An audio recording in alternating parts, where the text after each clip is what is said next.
This is about a simple repair that went very, very wrong. There's a reason I'm walking through tall grass. I broke my mower with a $1.35 roll of Teflon tape, but more on that later.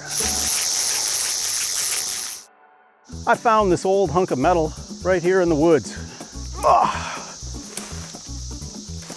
And it ain't going anywhere. It's got a tree growing through it. Crazy.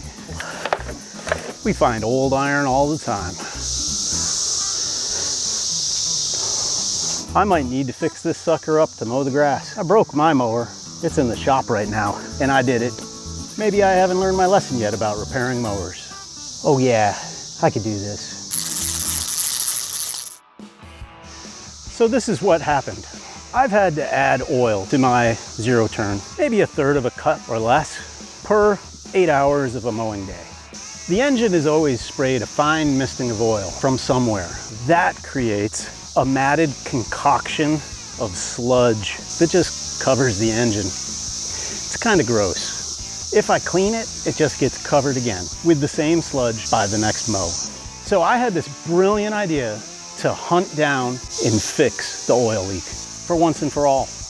And all I can say is it was an absolute disaster.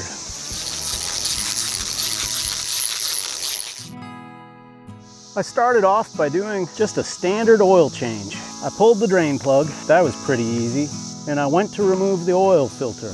And the darn thing seemed like it was fused to the engine block. I've never had that experience before. I eventually got it replaced after fighting with it for what seemed like hours. It's just in such a tight little space to work in. And when it came out, the oil filter was just completely mangled. Have you ever had this happen to you? Let me know down below.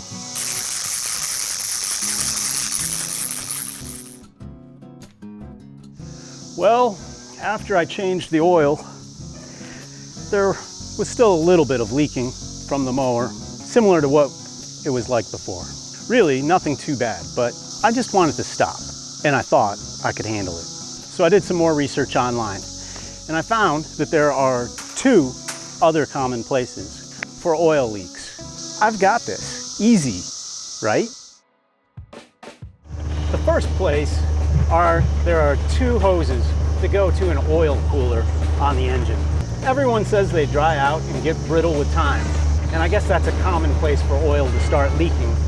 But I hear that that is a real pain in the bottom kind of job to take care of. The hoses are very difficult to work with, especially when they're dried out. The second and simpler job that was recommended to stop oil leaks was to replace the oil pressure sensor. Yeah, in my mind, that's where I'm gonna start. So the part is only like 20 bucks. And if that solves my oil leak problem, that would be fantastic. And if it fixed the problem quickly, then maybe I wouldn't have to do the hose job with the cooler. It sounds less than fun. Wouldn't that be nice? It seems so simple. And it's right here where everything seemed to start going wrong.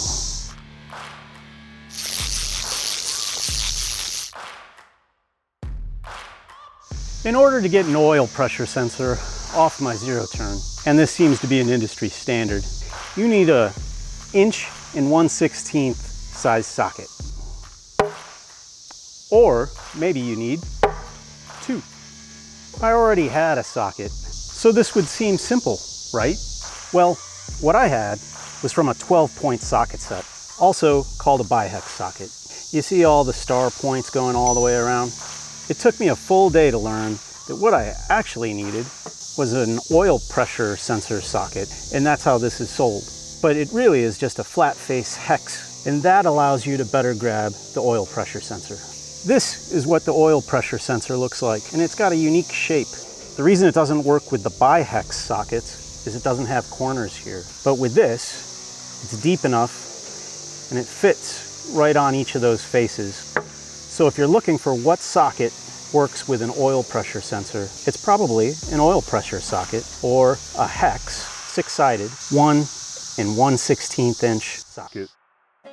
It took me several hours to figure out why this little sucker would not fit with an ordinary wrench and what would get it off. I went to a big box store and tried every socket that they sold. None of them would work, and their whole staff was perplexed on how to grab one of these to get it out. Maybe an auto repair shop would have known the answer in a minute. Thank goodness for Amazon's next day delivery.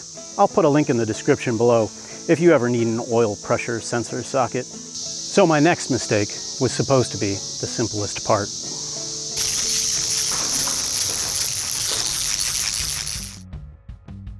There's not much to this oil pressure sensor repair. You pull off an electrical connecting wire, and then the socket fits on the old oil pressure sensor.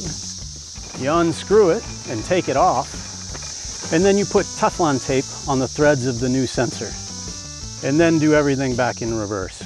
Pretty simple, right? So what killed my mower, you might ask? Put a pin in that. We're getting closer to just how stupid I was. I could fix that. So I want to ask you a question, and it seems so simple. Have you ever used Teflon tape? I'm just about positive you'll have said yes. But who really taught you how to use Teflon tape? And why did you believe them? I've used Teflon tape for years on all kinds of projects. I recently asked a friend how he used it, and his answer was totally different than mine. He says he goes around 1.5 times. That was definitive, just that much. How I was taught to use it though is quite different. I was taught to go around 5 to 9 times until the definition of the threads starts to disappear.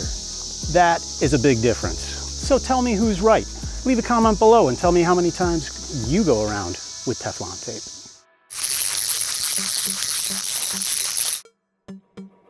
So back to my story, I did just that. I took this cheap Teflon tape and went around the sensor threads until I couldn't see a lot of definition.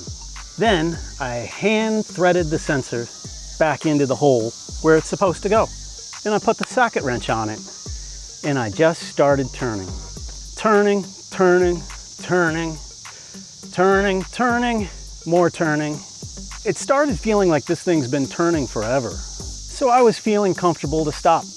I figured, it should hold and it shouldn't leak oil.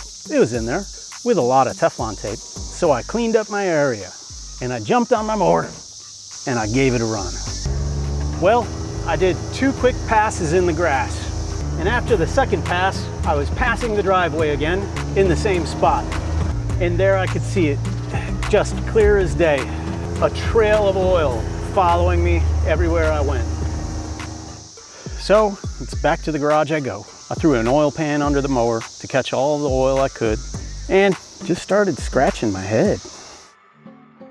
The only thing I could think of was that I hadn't seated the sensor enough, because I never felt a bump of resistance at the end of screwing it in. It just felt like it could continue forever. So it seemed logical to me to pick up the socket again. So I got the socket on there and I continued to twist and twist and twist and twist and twist and twist on the sensor. And that's when I heard it. There was a clinking noise.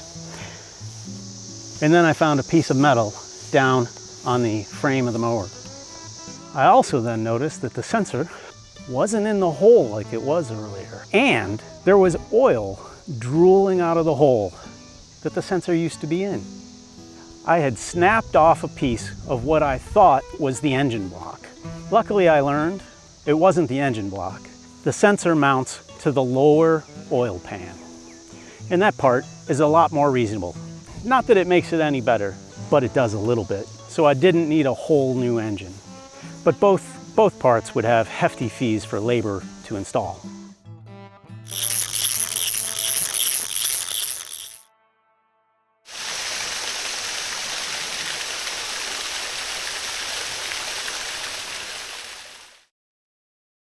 So, the moral of the story is, if you ever replace an oil pressure sensor by yourself, or if you're screwing into an aluminum block or frame, let's say like an engine block, go way easy on the Teflon tape. One mechanic told me that this wasn't an unusual repair. I wasn't the first, he's seen it before. He said that putting the Teflon tape on just makes screwing it in buttery smooth. And I'd say he's right. And he said with a lot of tape, you got a lot of cushion, so it's really hard to feel when it seats. He could be right. But I'll tell you, this was the fastest 2-minute repair I've ever done to make me spend $1,328.57. Does anyone else have a habit of spinning these? Have you ever heard of this issue before? Splitting off a piece of your lower oil pan at the oil pressure sensor? I just hope to say that it never happens to you, because it really sucks having a mower out of commission during mowing season.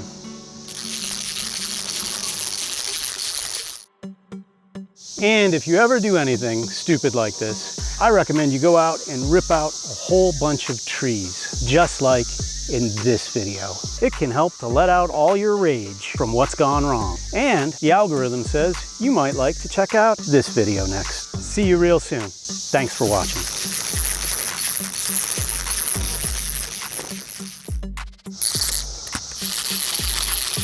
Whoa, this grass is tall.